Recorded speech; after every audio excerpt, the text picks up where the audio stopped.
नमस्कार, आप देख रहे हैं दूरदर्शन किसान कार्यक्रम कृषि दर्शन में आप सभी का स्वागत है। मैं हूं ज्योत्सना टंडन। कृषि दर्शन एक ऐसा कार्यक्रम है जिसमें हम आपको कृषि जगत से जुड़ी तमाम जानकारियां देते हैं अपने 3 सेगमेंट्स के जरिए, जो कि है विज्ञान और किसान, कृषि स्टार्टअप और फार्मिंग इंडिया। इन तीनों ही सेगमेंट्स में होती हैं कुछ ऐसी विशेष जानकारियां जो कि आपके लिए काफी लाभदायक साबित हो सकती हैं। तो आइए अपने आज के कृषि दर्शन कार्यक्रम की शुरुआत करते हैं। आइए कार्यक्रम की शुरुआत करते हैं हमारे पहले सेगमेंट विज्ञान और किसान से। किसान भाइयों बहनों, बंगाल की नकदी फसलों में जूट का नाम भी आता है, लेकिन अब रबी सीजन में किसानों का ध्यान मक्का की खेती की ओर आकर्षित हो रहा है, जिसके चलते जूट का रकबा अब धीरे धीरे घट रहा है। इसी को मद्देनजर रखते हुए वहां के कृषि वैज्ञानिकों ने जूट में जीरो टिलेज तकनीक को बढ़ावा दिया है।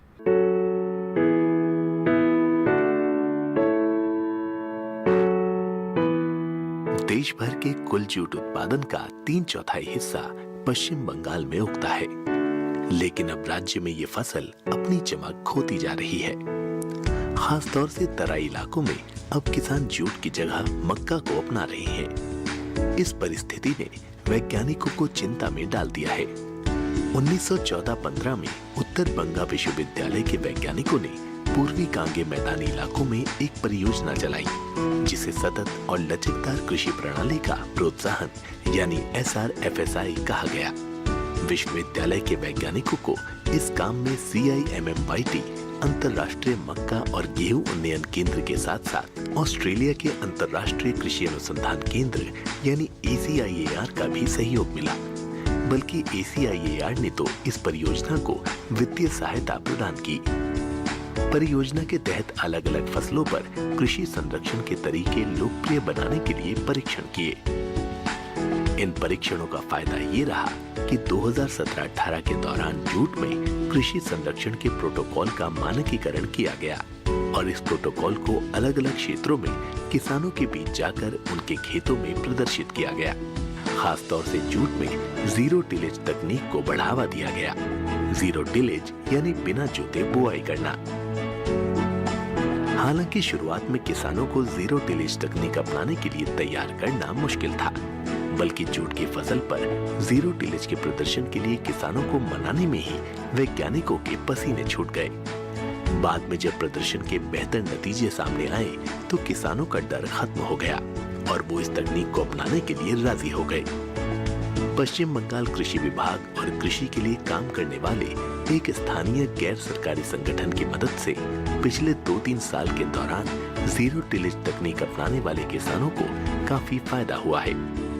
आजकल खेती में मजदूरों की कमी होती जा रही है। ऐसे में ये तकनीक जल्द ही किसानों को आकर्षित करने लगी। पिछले कुछ सालों के दौरान किसानों ने कंबाइन हार्वेस्टर का इस्तेमाल भी शुरू कर दिया है। हालांकि गेहूं की फसल में पहले से ही किसान इस मशीन का उपयोग करते आ रहे थे, लेकिन नुकसान ये था कि कंबाइन हार्वेस्टर से कटाई के बाद खेत में पराली रह जाती थी और फिर खेत खाली करने के लिए उन्हें पराली जलानी पड़ती थी। पराली जलाने की समस्या से निपटने के लिए वैज्ञानिकों ने हैप्पी सीडर मशीन बनाई। ये ऐसी मशीन है जो पराली को जलाए बिना और खेत को जोते बगैर गेहूं बो सकती थी। पश्चिम बंगाल में हैप्पी सीडर का इस्तेमाल जूट बोने के लिए किया गया। शुरुआत में ट्रायल के आधार पर हैप्पी सीडर से जूट बोया गया और शायद भारत में हैप्पी सीडर से जूट बोने का ये पहला मामला था। इस साल अकेले कूच बिहार जिले की करीब 10 एकड़ जमीन पर प्रदर्शन किया गया और 25 किसान इस प्रदर्शन के लिए तैयार हुए। इनमें से अधिकतर किसान जीरो टिलेज तकनीक के बारे में जान चुके थे और पिछले 2 साल से जूट में मल्टी क्रॉप प्लांटर के जरिए इसे अपना भी रहे थे।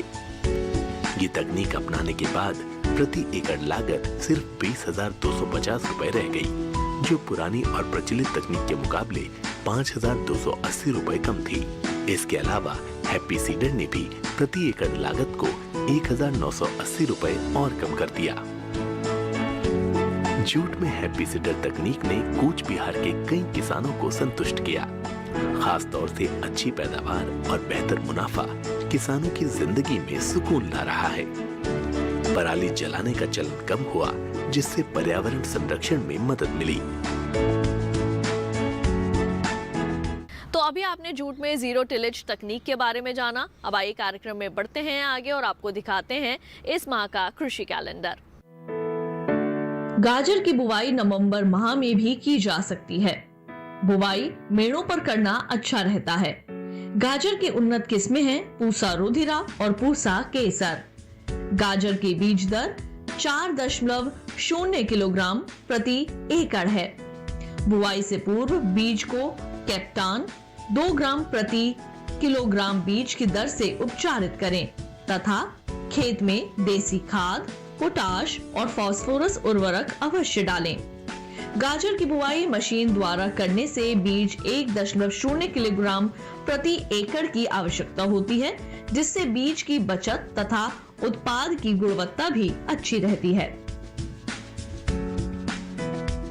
तो अभी आपने इस माह का कृषि कैलेंडर देखा। इसके साथ ही कार्यक्रम कृषि दर्शन में वक्त हो चला है एक छोटे से ब्रेक का। जल्द लौटेंगे वापस, कहीं मत जाइए, देखते रहिए दूरदर्शन के साथ।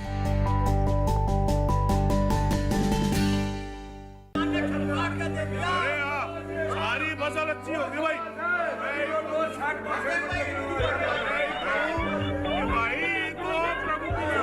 और अब एक जरूरी सूचना, देश के कुछ राज्यों में किसानों द्वारा बड़े पैमाने पर पराली जलाने से आसमान में धुंध छा गई है।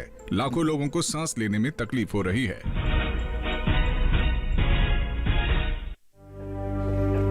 हर साल ना, मैं ना मानता।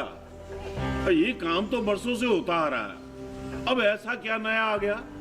जे देख लो हमारे रतन काका, पिछले साल की पराली जलाने से जो इनकी खांसी उठी थी, जे अब तक चल रही है।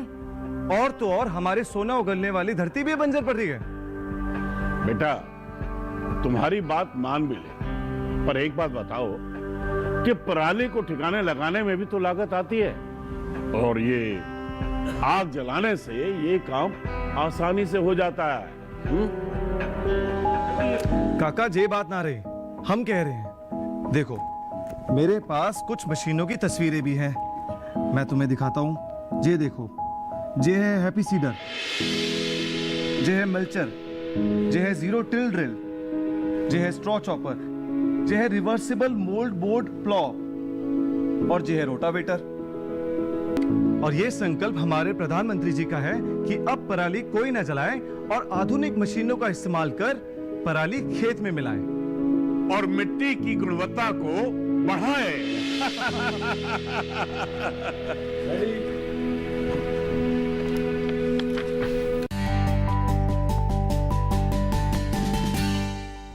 ब्रेक के बाद एक बार फिर आप सभी का स्वागत है कार्यक्रम कृषि दर्शन में। आइए कार्यक्रम में बढ़ते हैं आगे और अब देखते हैं सेगमेंट कृषि स्टार्टअप।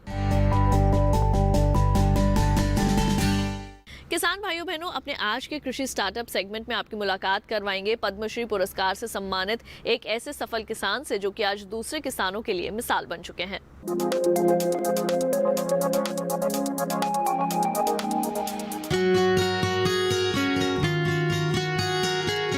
बीज माता के नाम से मशहूर महाराष्ट्र की राहीबाई सोमा पोपेरे को देसी बीजों के संरक्षण के लिए पद्मश्री मिल रहा है। जिला कुंभालने के अंबेडकर नगर की रहने वाली राहीबाई ने अपने कच्चे घर में बीज बैंक बना रखा है। उनके पास दाल, मोटे अनाज और तिलहन के पुराने देसी बीजों के भंडार हैं। वो संस्थाओं की मदद से इसे किसानों को देती हैं। कुंभालने जिले की गिनती महाराष्ट्र के अति पिछड़े जिलों में होती है। राहीबाई यहाँ के किसानों को बिना किसी रसायन के प्रयोग की खेती सिखाती हैं और उन्हें पुराने बीजों से होने वाले फायदों के बारे में बताती हैं। उनका मानना है कि देसी बीजों से ही किसानों का भला हो सकता है, क्योंकि इसके लिए बस हवा और पानी की जरूरत होती है। वो अभी 35,000 किसानों के साथ काम करती हैं और इनके सहेजे गए बीजों में 32 फसलों की खेती हो रही है। समाचार एजेंसी पीटीआई से बातचीत में उन्होंने बताया कि 20 साल पहले जब उन्होंने पुराने बीजों को सहेजना शुरू किया था, तब उनके घर वाले उनके ऊपर हंस रहे थे, लेकिन उन्होंने घर में मना कर दिया था कि बाजारों में मिलने वाले हाइब्रिड बीज से वो खेती नहीं करेंगे और न ही उस फसल को खाएंगे। वो आगे कहती हैं कि 12 साल की उम्र में उनकी शादी हो गई थी। वो कभी स्कूल नहीं गई, लेकिन खेती के नए तरीके सीखना चाहती थी। शुरू में सब्जियों की खेती पुराने बीजों से शुरू की। तब लोग कहते थे कि इससे कुछ पैदा नहीं होगा। पिछले साल बीबीसी ने राहीबाई को दुनिया भर में प्रेरणादायक और प्रभावशाली 100 महिलाओं की सूची में स्थान दिया था। राहीबाई पीटीआई से कहती हैं कि विश्वास करिए, हम जो इतना बीमार हो रहे हैं उसके लिए हमारा जहर युक्त खाना ही जिम्मेदार है। हम इतना उगा सकते हैं जिससे हमारा काम चल जाएगा। इसीलिए हमें खेती की पुरानी पद्धति और देसी बीजों की ओर लौटना होगा। उनके यहाँ जो लोग ट्रेनिंग के लिए आते हैं उन्हें भी वो यही सिखाती हैं।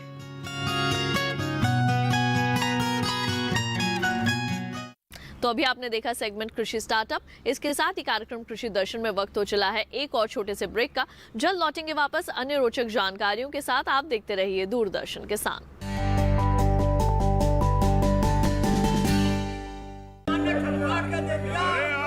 सारी फसल अच्छी होगी भाई।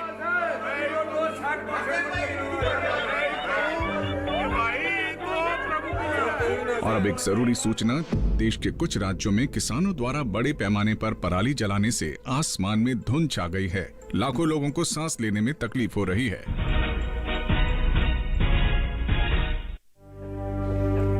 हर साल हम अपने ही घर फूकते हैं और तमाशे बनते हैं। ना, मैं ना मानता। ये काम तो बरसों से होता आ रहा है। अब ऐसा क्या नया आ गया? जे देख लो, हमारे रतन काका पिछले साल की पराली जलाने से जो इनकी खांसी उठी थी, जे अब तक चल रही है। और तो और हमारे सोना उगलने वाली धरती भी बंजर पड़ रही है। बेटा, तुम्हारी बात मान भी ले, पर एक बात बताओ कि पराली को ठिकाने लगाने में भी तो लागत आती है, और ये आग जलाने से ये काम आसानी से हो जाता है।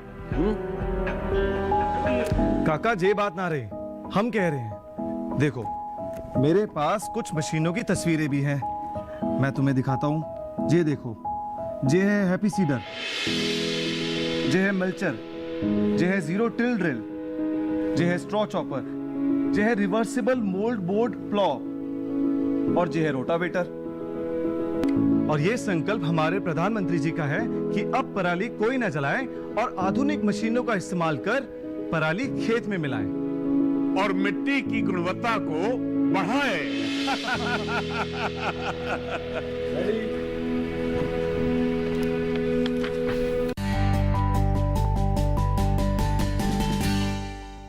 ब्रेक के बाद एक बार फिर आप सभी का स्वागत है कार्यक्रम कृषि दर्शन में।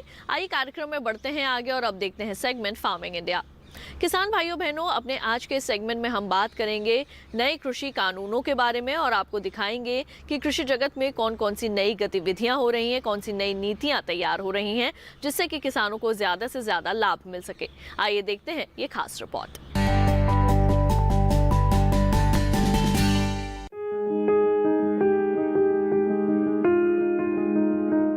कृषि में कई अहम सुधार करने के लिए सरकार ने उपज बिक्री की व्यवस्था में कई जरूरी बदलाव किए हैं। इस दिशा में सरकार ने कृषक सशक्तिकरण व संरक्षण, कीमत आश्वासन और कृषि सेवा पर करार अधिनियम 2020 लागू किया है। इस अधिनियम के लागू हो जाने से अब किसान उपज से खाद्य उत्पाद बनाने वाले प्रोसेसर्स, व्यवसायिक कंपनियां, थोक और फुटकर विक्रेताओं और निर्यातकों के साथ कृषि उपज की बिक्री के लिए सीधे करार या व्यवसायिक समझौता कर सकेंगे। करार हो जाने के बाद फसल की अच्छी पैदावार के लिए जरूरी साधन या इनपुट्स उपलब्ध कराने की पूरी जिम्मेदारी खरीदार की होगी। अधिनियम के लागू हो जाने से अब पैदावार के दौरान फसल पर किसान का मालिकाना हक बना रहेगा। वहीं किसानों को उपज की बिक्री पर होने वाला खर्च भी नहीं देना पड़ेगा, यानी किसानों के मुनाफे में पहले के मुकाबले खासी बढ़त होगी। फसल का बीमा तो कराया ही जाएगा, साथ ही जरूरत होने पर किसान वित्तीय संस्थानों से कर्ज भी ले सकेंगे। इतना ही नहीं, किसानों को मौसम के जोखिम और बाजार के उतार चढ़ाव से भी सुरक्षा मिलेगी। ये अधिनियम अनुबंधित किसानों को नियमित और समय पर भुगतान की सुविधा भी देता है। जाहिर है कि कृषि में हुए इन सुधारों से किसान काफी फायदे में रहेंगे। इसमें से एक कानून है कृषि उपज व्यापार तथा वाणिज्य संवर्धन एवं सुविधा अधिनियम 2020। इस कानून के बनने से एक ऐसी व्यवस्था, कानूनी व्यवस्था लागू होगी जिसमें किसान को अपनी उपज, जो उसका उत्पाद है, उसको बेचने की स्वतंत्रता मिलेगी। वो उत्पाद वो किसे बेचे, कब बेचे, कितने दाम पे बेचे, ये इसको निर्धारण करने की किसान को उसको चॉइस मिलेगी और इससे वह अपने उत्पाद का राज्य के अंदर या अंतर्राज्यीय व्यापार कर सकेगा और उसको इसके लिए ना तो कोई फीस लगेगी, ना कोई कमीशन देनी होगी। वर्तमान खरीफ विपणन सीजन 2020-21 के दौरान सरकार ने न्यूनतम समर्थन मूल्य पर किसानों की फसलों की खरीद जारी रखी है। आइए दिखाते हैं इस पर आपको एक विशेष रिपोर्ट। वर्तमान खरीफ विपणन सीजन यानी KMS 2020-21 के दौरान सरकार ने अपनी मौजूदा न्यूनतम समर्थन मूल्य यानी MSP योजनाओं के अनुसार किसानों से MSP पर खरीफ 2020-21 फसलों की खरीद जारी रखी है। 14 नवंबर 2020 तक कुल 279,56,000 मीट्रिक टन से अधिक धान की खरीद के साथ खरीफ 2020-21 के लिए धान की खरीद पंजाब, हरियाणा, उत्तर प्रदेश, तेलंगाना, उत्तराखंड, तमिलनाडु, चंडीगढ़, जम्मू एवं कश्मीर, केरल, गुजरात और आंध्र प्रदेश जैसे राज्यों एवं केंद्र शासित प्रदेशों में सुचारू रूप से जारी है। पिछले वर्ष इसी अवधि के दौरान 230,52,000 मीट्रिक टन धान की खरीद की गई थी, यानी इस बार धान की खरीद में 21.27% से अधिक की वृद्धि हुई है। 279,56,000 मीट्रिक टन की कुल खरीद में से अकेले पंजाब ने 194,63,000 मीट्रिक टन का योगदान दिया है, जो कुल खरीद का 69.62% है। कुल 52,781 करोड़ 42 लाख रुपए MSP मूल्य के साथ वर्तमान KMS खरीद प्रक्रिया से लगभग 24,02,000 किसान अभी तक लाभान्वित हो चुके हैं। इसके अलावा राज्यों से प्रस्ताव के आधार पर खरीफ विपणन सीजन 2020 के लिए तमिलनाडु, कर्नाटक, महाराष्ट्र, तेलंगाना, गुजरात, हरियाणा, उत्तर प्रदेश, ओडिशा, राजस्थान और आंध्र प्रदेश राज्यों से मूल्य समर्थन योजना यानी PSS के तहत 45,10,000 मीट्रिक टन दलहन और तिलहन की खरीद के लिए मंजूरी दी गई थी। इसके अलावा आंध्र प्रदेश, कर्नाटक, तमिलनाडु और केरल राज्यों के लिए खोपरे यानी 12मासी फसल की 1,23,000 मीट्रिक टन की खरीद को भी मंजूरी दी गई।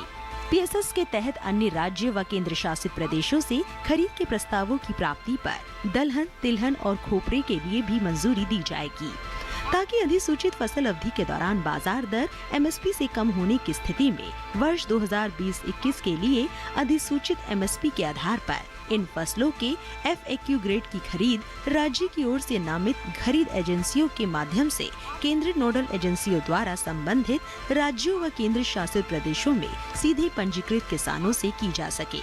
14 नवंबर 2020 तक सरकार ने अपनी नोडल एजेंसियों के माध्यम से 315 करोड़ 63 लाख रुपए की MSP मूल्य वाली मूंग, उड़द, मूंगफली की फली और सोयाबीन की 58,602.68 मीट्रिक टन की खरीद की, जिससे तमिलनाडु, महाराष्ट्र, गुजरात, हरियाणा और राजस्थान के 33,959 किसान लाभान्वित हुए।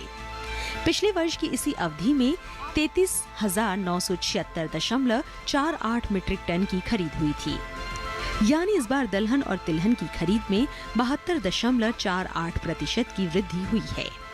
इसी तरह 14 नवंबर 2020 तक कर्नाटक और तमिलनाडु के 3,961 किसानों को लाभान्वित करते हुए 52 करोड़ 40 लाख रुपए MSP मूल्य वाली 5,089 मीट्रिक टन खोपरे यानी 12मासी फसल की खरीद की गई, जबकि पिछले वर्ष इसी अवधि के दौरान 293.34 मीट्रिक टन खोपरे की खरीद हुई थी। खोपरे और उड़द के संदर्भ में अधिकांश प्रमुख उत्पादक राज्यों में दरें MSP से अधिक हैं। संबंधित राज्य व केंद्र शासित प्रदेश की सरकारें खरीफ की फसल दलहन और तिलहन के संबंध में आवक के आधार पर संबंधित राज्यों द्वारा तय की गई तारीख से खरीद शुरू करने के लिए आवश्यक व्यवस्था कर रही है। पंजाब, हरियाणा, राजस्थान, मध्य प्रदेश, तेलंगाना, आंध्र प्रदेश, महाराष्ट्र और गुजरात राज्यों में MSP के तहत बीज, कपास की खरीद प्रक्रिया सुचारू रूप से जारी है। 14 नवंबर 2020 तक 14,65,847 कपास की गांठें खरीदी गई, जिनका मूल्य 4,187 करोड़ 5 लाख रुपए है, जिससे 2,86,547 किसान लाभान्वित हुए हैं। किसान भाइयों बहनों, पराली आज हमारे देश की एक बहुत बड़ी समस्या बन चुकी है, लेकिन उत्तर प्रदेश स्थित मथुरा के कृषि विज्ञान केंद्र और कृषि विभाग ने पराली का प्रबंधन करने के लिए कुछ सुझाव सुझाए हैं। आइए दिखाते हैं इस पर आपको एक विशेष रिपोर्ट। गेहूं और धान प्रदेश की प्रमुख फसलें हैं और इनकी कटाई ज्यादातर कंबाइन हार्वेस्टर के साथ की जाती है। गेहूं और धान की पैदावार के साथ साथ दोनों फसलों से हर साल सैकड़ों मिलियन टन भूसा पराली पैदा होती है। गेहूं की फसल का भूसा ज्यादातर थ्रेसर या स्ट्रॉ रीपर की मदद से भूसा बना दिया जाता है, लेकिन धान के पराली के रखरखाव की समस्या आज भी वैसी ही बनी हुई है तथा किसान पराली को आग लगा देता है, जिससे वातावरण में प्रदूषण बढ़ता है, जो कि हमारे स्वास्थ्य एवं जमीन को सीधे तौर पर नुकसान पहुंचाता है। मथुरा जनपद में लगभग 55,000 हेक्टेयर से अधिक क्षेत्रफल में हमारे यहाँ धान की खेती होती है और उसका जो आंकड़ा हम लोगों ने विश्लेषण किया था उसमें 35,000 एकड़ से अधिक क्षेत्रफल ऐसा है जो मशीन से यंत्रों से कटाई होती है और 15,000 हेक्टेयर के आसपास हाथ से कटाई होती है। सामान्यतः पराली जो हमारे क्षेत्र हैं जहाँ पे धान अधिक होता है उसमें जो ब्लॉक हैं चौमुहा है, नंदगांव है, छाता है, नौझील का एरिया है और कुछ फरा का एरिया है। इन क्षेत्रों में हमारे अधिक धान की उपज होती है। जो हमारे धान की कटाई है वो आज के समय में लगभग 70 से 80% तक पूरी हो चुकी है। कुछ स्थानों पे अभी धान की कटाई होना बाकी है जो चल रहा है। सभी लोगों को एक अवेयरनेस का कार्यक्रम हम लोगों ने बहुत व्यापक स्तर पे चलाया। गांव-गांव हम लोगों ने बैठकें की, गांव-गांव कर्मचारियों की तैनाती की है, लाउड स्पीकर से प्रचार प्रसार कराए गए, गांव में स्लोगन्स लगाए गए। ग्राम प्रधानों को व्यक्तिगत रूप से मैंने 2-2 बार पत्र लिखा, तो प्रचार प्रसार इसका जितना हो सकता था उसको ग्रास रूट लेवल तक करा करके ये सुनिश्चित किया गया कि उनको ये पता चल सके कि पराली जलाने पर किस तरह से वातावरण को नुकसान होता है और उसके लाभ के बजाय क्या क्या हानियां हैं। इस तथ्यों को हम लोगों ने केवी जो हमारे किसान विज्ञान केंद्र थे उनके वैज्ञानिकों के माध्यम से किसानों तक बातों को रखना, ब्लॉकों में जागरूकता रैली करना, गाँव में पंचायतों में इन चीज़ों पे चर्चा करना, बैठा करके जिन कर्मचारियों को हम लोगों ने ड्यूटी लगाई थी उनको वहाँ पर ले जा करके अवेयर करना। धान की फसल की कंबाइन हार्वेस्टर से कटाई के बाद समय के अभाव के कारण गेहूं की फसल की बुआई से पहले किसान धान की पुआल को आग लगा देते हैं। आग लगने से मिट्टी के पोषक तत्व नष्ट हो जाते हैं और उसकी उपजाऊ शक्ति पर प्रतिकूल प्रभाव पड़ता है। एक अंदाजे के मुताबिक मिट्टी से धान द्वारा ली गई 25% नाइट्रोजन व फास्फोरस, 50% गंधक व 75% पोटाश फसल अवशेषों में ही रह जाती है। देखिए, ये हम समय खानपुर गांव में खड़े हुए हैं और इस गांव में करीब 800 एकड़ में धान की खेती की जाती है। इस गांव को हमारे कृषि विज्ञान केंद्र द्वारा अडॉप्ट किया गया 2 साल पहले और हम जब यहाँ सर्वे करने आए तो मुझे ये मालूम पड़ा कि इस गांव में सभी लोग आग लगाते हैं। बर्निंग की सबसे ज़्यादा स्थिति खराब है। इस गांव को अडॉप्ट किया हमने, यहाँ पर मेले लगाए, प्रोग्राम किए, अवेयरनेस प्रोग्राम चलाए और हमने यहाँ पर गांव में मशीनें छोड़ रखी हैं जैसे रोटावेटर है, हैप्पी सीडर है, मोल्ड प्लाऊ है, जीरो टिल्डल है और ये सारी मशीनों को हमने गांव में किसानों को बताया, डेमोन्स्ट्रेशन करके दिखाया कि आप आग नहीं लगाएंगे। आग लगाने से क्या होता है कि हमारे जो ज़मीन में पोषक तत्व है, 1 टन पराली है, 1 टन पराली में करीब 5.5 किलोग्राम जो हमारी नाइट्रोजन नष्ट हो जाती है, करीब 2.5 किलोग्राम फास्फोरस नष्ट हो जाता है और 25 किलोग्राम पोटाश नष्ट हो जाता है और 400 किलोग्राम ऑर्गेनिक कार्बन नष्ट हो जाता है। जबकि आप जानते हैं कि 1 हेक्टर में करीब 6 टन के आसपास पराली निकलती है। तो जब इन किसानों को मैंने ये बताया कि इससे ये लाभ हैं, इसको आग न लगाएं, हमारे मित्र कीट नष्ट हो जाते हैं, तो आप देख रहे हैं कि ये इन्होंने पानी भर रखा है। इसकी धान की कटाई कब करते हैं ये, इसमें पानी भी भरा हुआ है। तो ये जो कम्बाइन आ रही है, चेन वाली कम्बाइन आ रही है, चेन वाली कम्बाइन से ये पानी भरे खेत में कटाई कर लेते हैं और उसके बाद रोटावेटर से इसको जो है जुताई कर देते। और अब आइए कार्यक्रम में शामिल करते हैं कृषि से जुड़े किसानों के सवाल और कृषि वैज्ञानिकों के जवाब। कपास में किसान भाइयों सफ़ेद मक्खी अक्सर आती है, कई बार तो ऐसा होता है ये काफ़ी नुकसान कर देती है। इसके बच्चे यानी शिशु और एडल्ट जो वयस्क होते हैं दोनों पत्तों से रस चूसते हैं और जो टिंडे होते हैं या जो बॉल्स होती हैं उनसे भी ये रस चूसते हैं और कई बार काफ़ी भयंकर नुकसान हो जाता है। पूरी फसल सूख सकती है, काफ़ी नुकसान हो सकता है। इस कीट की आप लगातार निगरानी करते रहें। अगर इसकी समस्या आपके खेत में आ रही है तो 0.02% डाइमेथोएट 0.02% डाइमेथोएट नाम की दवाई का घोल बनाकर आप छिड़काव करें तो सफ़ेद मक्खी का नियंत्रण हो जाएगा। आशा करते हैं कि जो बताई गई जानकारी है उसका आप लाभ उठाएंगे और अपनी फसल में आने वाली समस्याओं का आप निदान कर सकेंगे, जिससे कि आपको अच्छी आमदनी मिले, अच्छी पैदावार मिले। किसान भाइयों बहनों, अब कृषि से जुड़ी ज़्यादा जानकारियां आप अपने मोबाइल में ही हासिल कर सकते हैं। आपको केवल एक ऐप जो है वो डाउनलोड करनी है और उसमें आप कृषि जगत से जुड़ी तमाम जानकारियां ले सकते हैं। तो कौन सी है वो ऐप और किस तरह से आपने उसे डाउनलोड करना है, आइए जानते हैं। एग्री मीडिया वीडियो ऐप, ये एक वीडियो ऐप है जो कि अधिकतर किसानों की पसंद बना हुआ है। इसकी मदद से किसान अपनी कीट प्रभावित फसल की फोटो लेकर ऐप पर अपलोड करता है और कृषि विशेषज्ञों से उसकी रोकथाम के लिए सलाह ले सकता है। इस तरह किसान घर बैठे फसलों को कीट और रोगों से बचा सकते हैं। ये एक वीडियो ऐप है जिस पर किसान दूसरी फसल की वीडियो भी देख सकते हैं। इसके अलावा खेती की नई तकनीक की जानकारी भी ले सकते हैं। और अब आइए जान लेते हैं देश की मंडियों का हाल।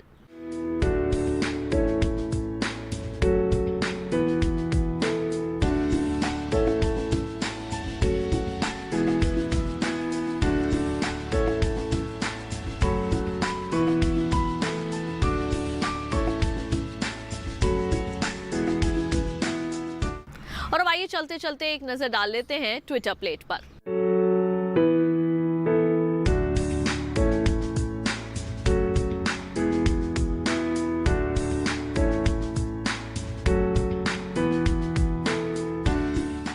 तो किसान भाइयों बहनों, हमारे आज के कृषि दर्शन कार्यक्रम में केवल इतना ही। कृषि दर्शन आपका अपना कार्यक्रम है। इस कार्यक्रम के लिए अगर आप अपने कोई सुझाव देना चाहते हैं तो आप हमें पत्र लिख सकते हैं। हमारा पता है कृषि दर्शन, कमरा नंबर 58, CPC दूरदर्शन, खेलगांव, नई दिल्ली 110049।